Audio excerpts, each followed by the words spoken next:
Olá, gente. Boa noite a todos. Eu gostaria de passar um recado para vocês. Existem muitos questionamentos lá no nosso Zap e também no privado, né? De alguns colegas perguntando como ficará a nota. Bem, lembre-se, né, que a gente fez aquela primeira atividade que foi para a nota, que iria corresponder à nota do trabalho. Essa vai permanecer como a nota do trabalho, tá? Que foi aquele trabalho do FGTS, do PIS/PASEP e do seguro-desemprego, onde cada equipe desenvolveu o seu trabalho. Tá? Ali eu vou atribuir uma nota. O que mudou? O que mudou é que essa nota do trabalho, que antes teria no peso 4, ela vai ter peso de 100%, peso 10. Tá?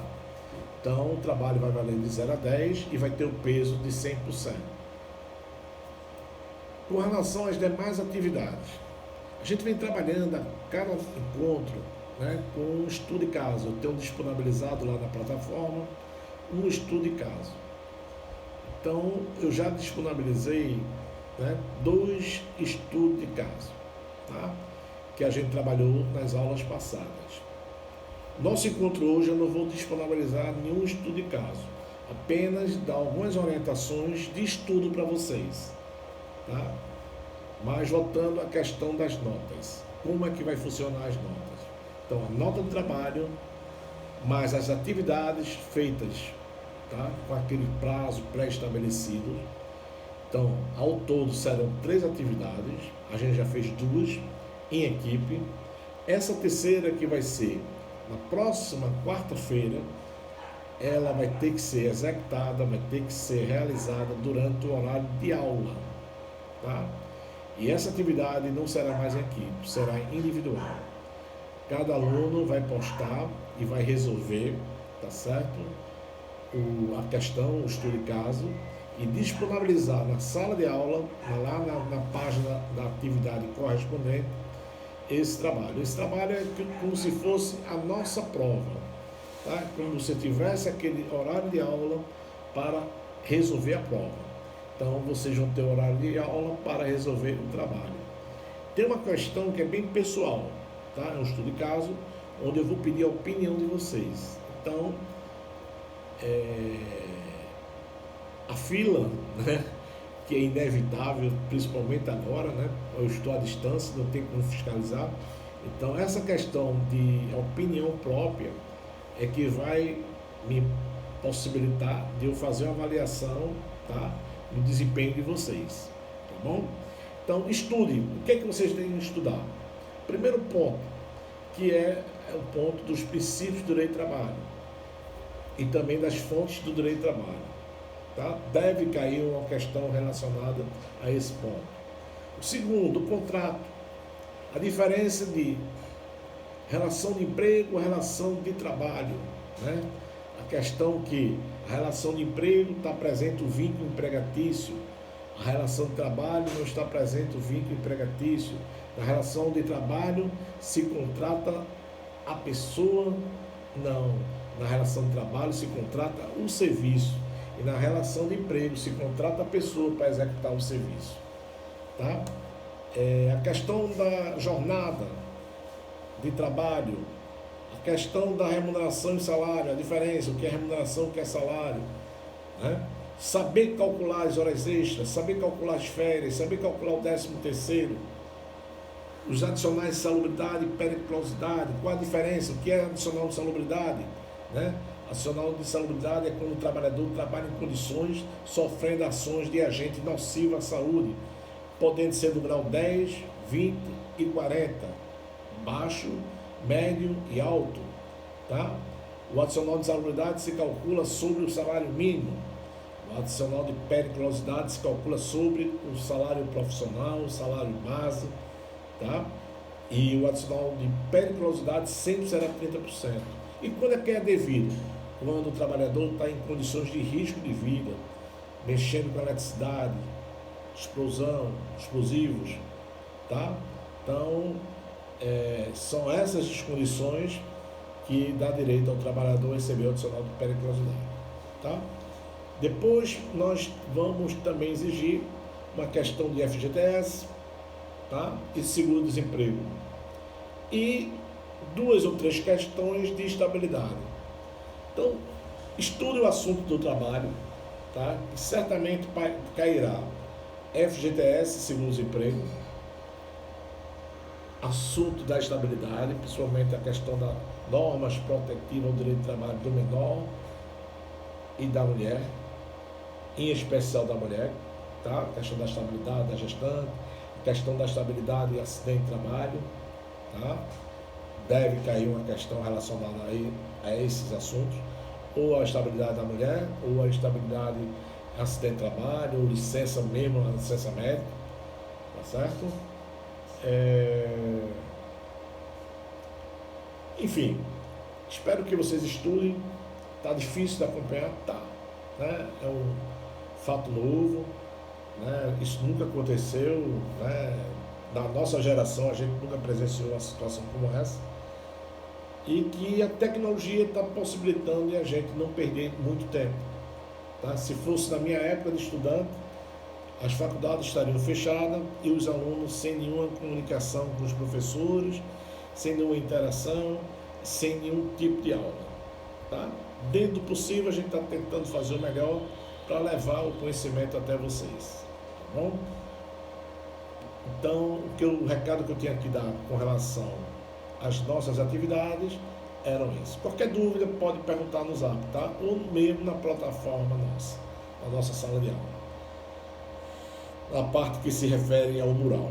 Bem, gente, eu vou fazer uma breve revisão agora de cálculos, né, trabalhistas, tá certo? Cálculo do salário dia. Como se calcular o cálculo do salário dia? É o valor do salário mensal dividido por 30. Então, um mês comercial sempre terá 30 dias. Ah, mas foi o mês de fevereiro que foi 28 dias. Esqueça. A gente vai sempre dividir o salário, tá? Dia por 30, tá?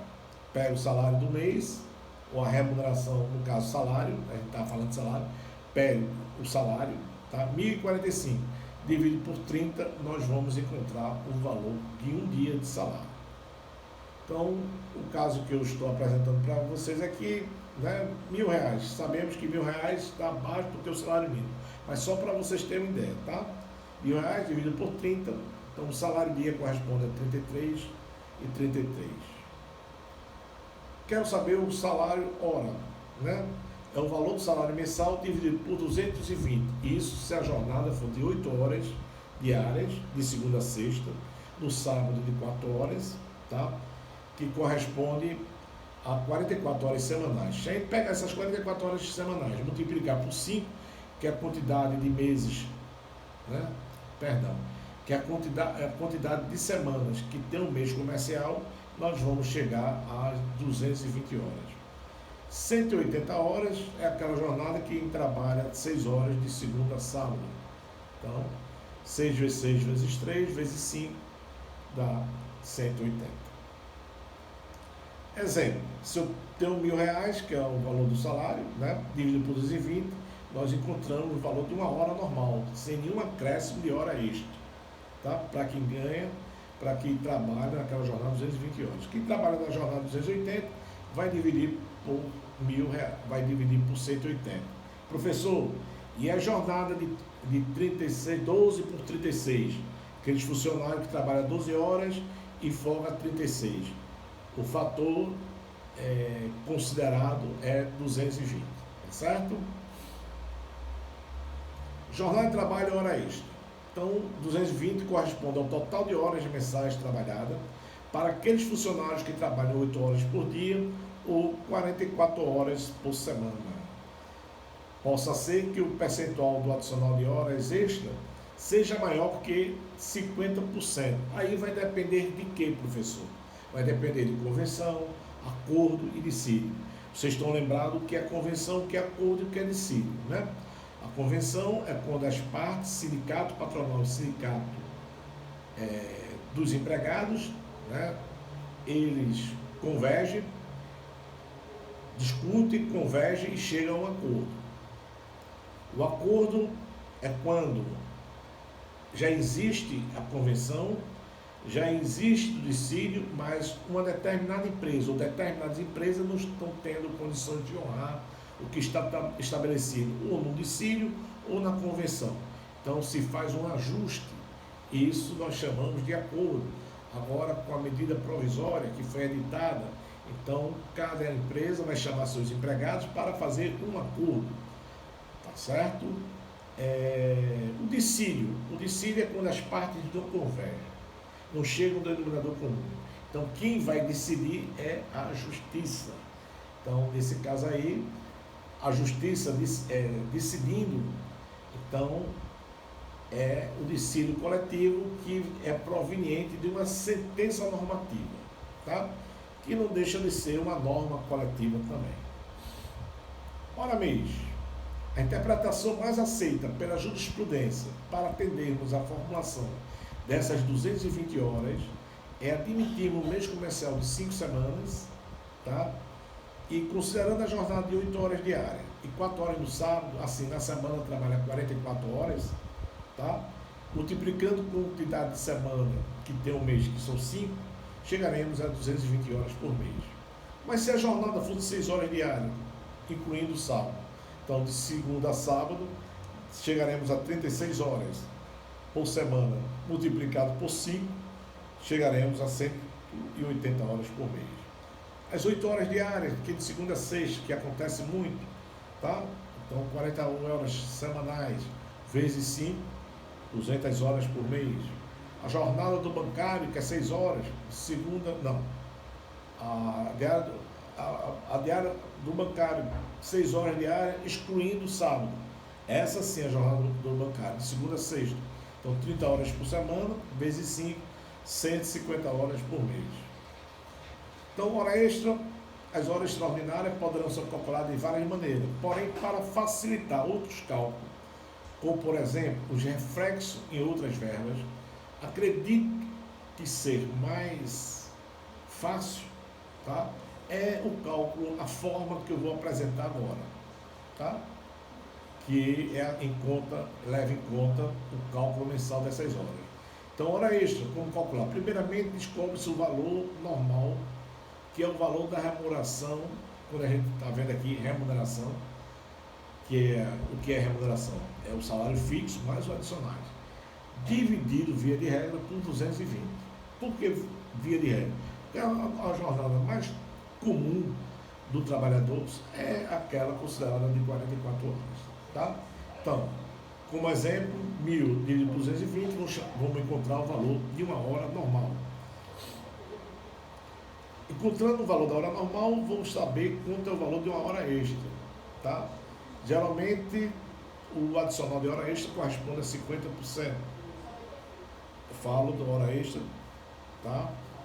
Quando essa hora extra é feita no feriado, tá? Ela é dobrada, tá certo? Então, R$ 4,54 mais 50%, ou vezes 1,5, vamos encontrar o valor de uma hora extra para quem ganha R$ 1.000, que hoje é abaixo do salário mínimo, tá? Quero repetir, aqui está servindo apenas de um exemplo, como um modelo de como a gente encontrar o valor da hora, tá certo? Então, vamos encontrar o valor de uma hora extra de R$ 6,81. Hora extra, de posse do valor das horas extras, nós vamos, né, multiplicar pelo número de horas extra cumpridas pelo empregado.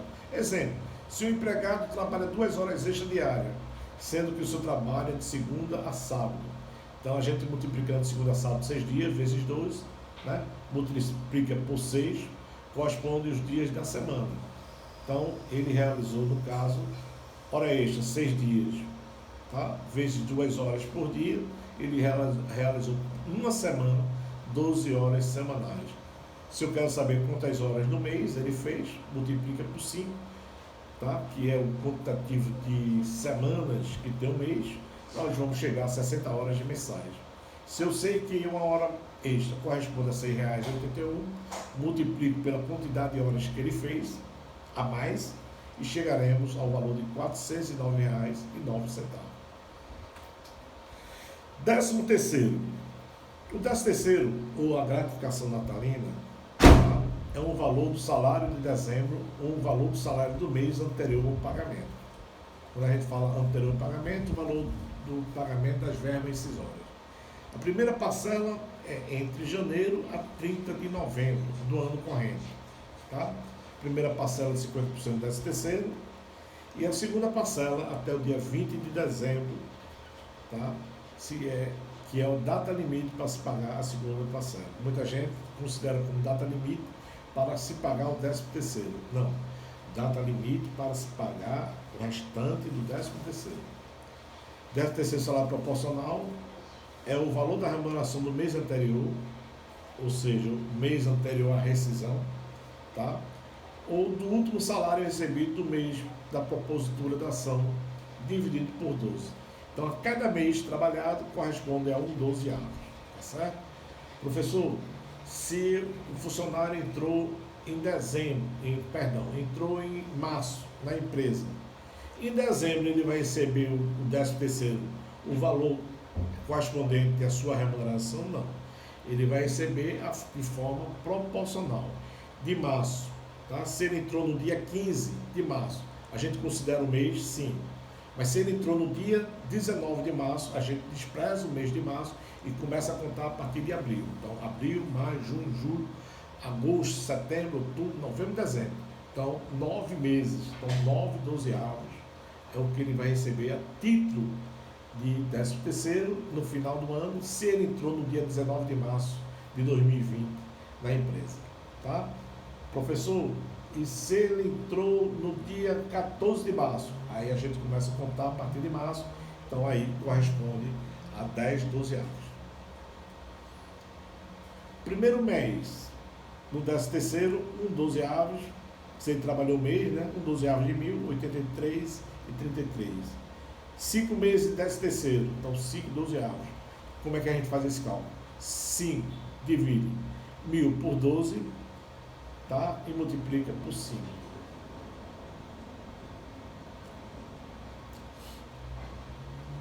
As férias. As férias é crescer de um terço simples. Então, todo trabalhador, a cada 12 meses, ele adquire o direito às férias.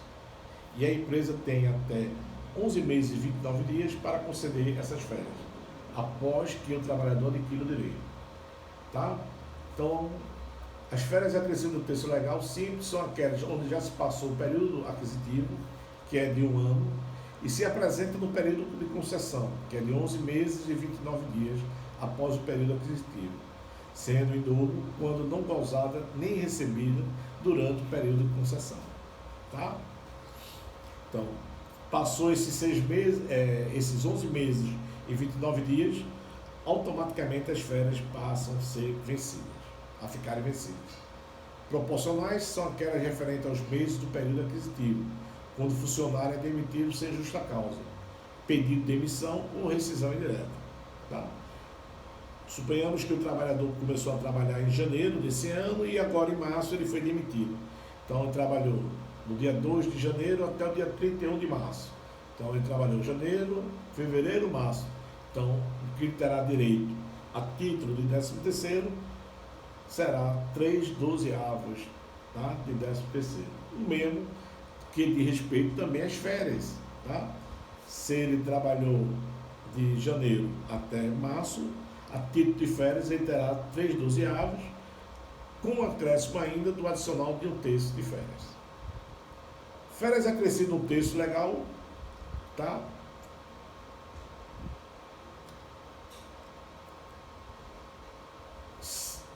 Cálculo das férias simples. Férias acrescido um terço legal, cálculo das férias simples. No período concessivo, é o valor da remuneração acrescido de um terço.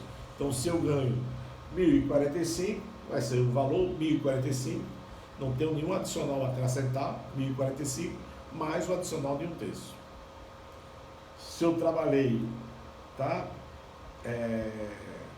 menos do que um ano e fui botado para fora, eu terei direito a minhas férias proporcionais acrescidas de um terço.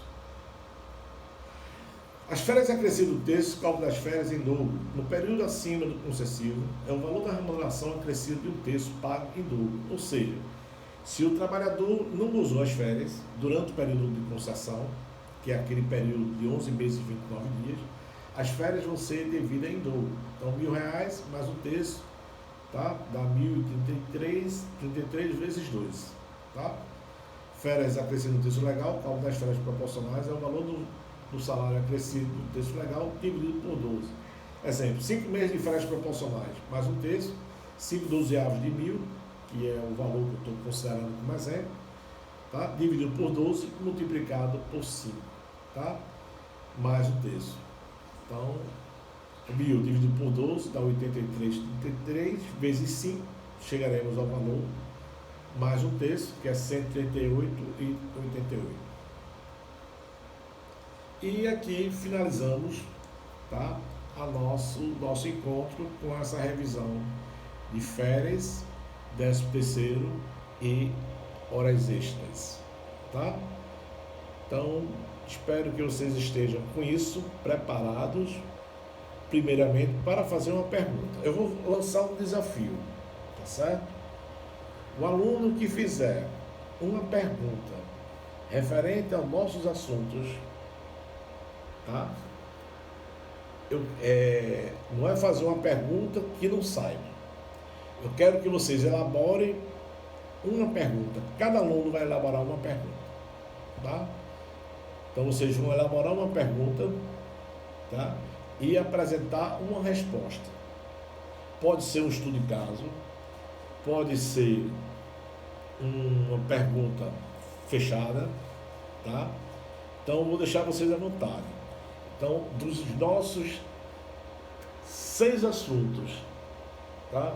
Eu estou pedindo que vocês elaborem uma questão e apresentem a resposta. A questão mais bem elaborada, eu vou dar 2 pontos na prova, tá? 2 pontos na nota, que seria a nota da prova, tá certo? Então, vai valer de 0 a 2. Quem fizer, já tem direito ao bônus. Quem fizer bem elaborada, vai ter de 0 a 2. Feito o desafio, espero que todos participem. Um abraço e até o nosso próximo encontro, que será na próxima quarta-feira, tá? Estudem, tá? Bom amigo, avisa, tá bom?